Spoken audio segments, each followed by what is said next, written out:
తెలంగాణలో జూలై ఆగస్టులో వచ్చే ఆషాఢ మాసంలో బోనాలు జరుపుకుంటారు. పండగ మొదటి రోజు నుంచి చివరి రోజు వరకు ఎల్లమ్మ దేవతకు బోనాలు సమర్పించి ప్రత్యేక పూజలు నిర్వహిస్తుంటారు.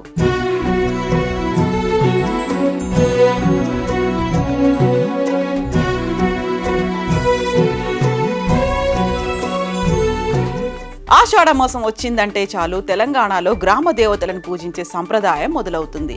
గ్రామాల్లో ఈ సంప్రదాయం ఎక్కువగా కనిపిస్తుంది.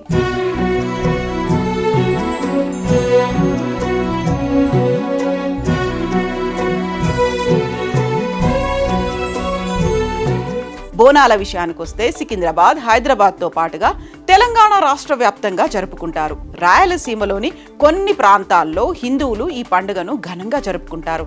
ఇక భాగ్యనగరంలో బోనాల పండుగ అంటే ఆ కళే వేరు.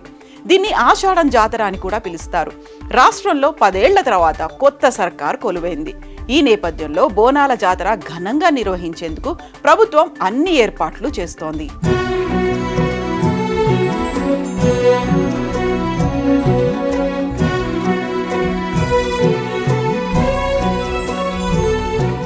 ఆషాఢ మాసంలో గ్రామ దేవతలను పూజించే సంప్రదాయం తెలంగాణలో విస్తృతంగా కనిపిస్తుంది. ఎక్కడ చూసినా డప్పు చప్పుళ్లతో బోనాలు ఎత్తుకొని మహిళలు అమ్మవారికి బోనాన్ని సమర్పిస్తుంటారు. 1819లో జంట నగరాల్లో ప్లేగు వ్యాధి వ్యాపించినప్పుడు అమ్మవారు ఆగ్రహానికి గురయ్యారని భావించిన ప్రజలు ఆ అమ్మను శాంతింపచేసేందుకు ఈ జాతర చేయడం ప్రారంభించారు. ఈ పండుగ మొదట గోల్కొండలో కొలువై ఉన్న మహంకాళి ఆలయం నుంచి ప్రారంభమై నెల రోజుల పాటు సికింద్రాబాద్, హైదరాబాద్ ఆలయాల్లో వరుసగా జరుగుతుంటాయి. భాగ్యనగరంలో ఈ ఉత్సవాల్లో భక్తులు ఎంతో ఉత్సాహంగా జరుపుకుంటారు. గోల్కొండలోని శ్రీ జగదాంబిక అమ్మవారి ఆలయం మార్గంలోని మెట్లకు శుక్రవారం పూజలు నిర్వహించారు. నగరంలో ఆదివారం నుంచి బోనాల సందడి మొదలు కానుంది. మొదట గోల్కొండ కోటలోని అమ్మవారికి తొట్టెలు, తొలి బోనం సమర్పించి పలహారాల బండ్ల ఊరేగింపు, రంగం, బలిగంప ఊరేగింపు వంటి కార్యక్రమాలతో నగర వీధులు కోలాహలంగా మారనున్నాయి.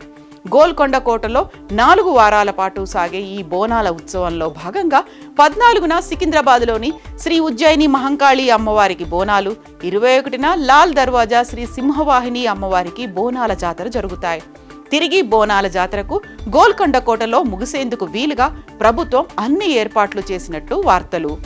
ఈ నెల 7 నుంచి జరిగే ఆషాఢ మాసం బోనాల జాతరకు వచ్చే భక్తులకు ఎలాంటి ఇబ్బందులు జరగకుండా చూసేందుకు అన్ని విధాలుగా పకడ్బందీ ఏర్పాట్లను చేసినట్లు హైదరాబాద్ జిల్లా కలెక్టర్ అనుదీప్ దురిశెట్టి తెలిపారు. బోనాలు జరిగే ప్రాంతంలో తాగునీటి పాయింట్లను ఏర్పాటు చేశామని, అవసరమైన డ్రమ్ములు, సింటెక్స్ ట్యాంకులు, పంపులు, పైప్ లైన్తో పాటు వంట చేసే ప్రాంతంలో స్టాండ్స్ కూడా ఏర్పాటు చేసినట్లు తెలిపారు. అంతేకాదు వాటర్ ప్యాకెట్లు, గ్లాసులు కూడా అందుబాటులో ఉంచినట్లు తెలిపారు. చోటా బజార్, రామదాసు బందీఖానా, GHMC వార్డ్ కార్యాలయం, లంగర్ హౌస్ వద్ద తాగునీటి వసతి ఏర్పాటు చేసినట్లు తెలిపారు.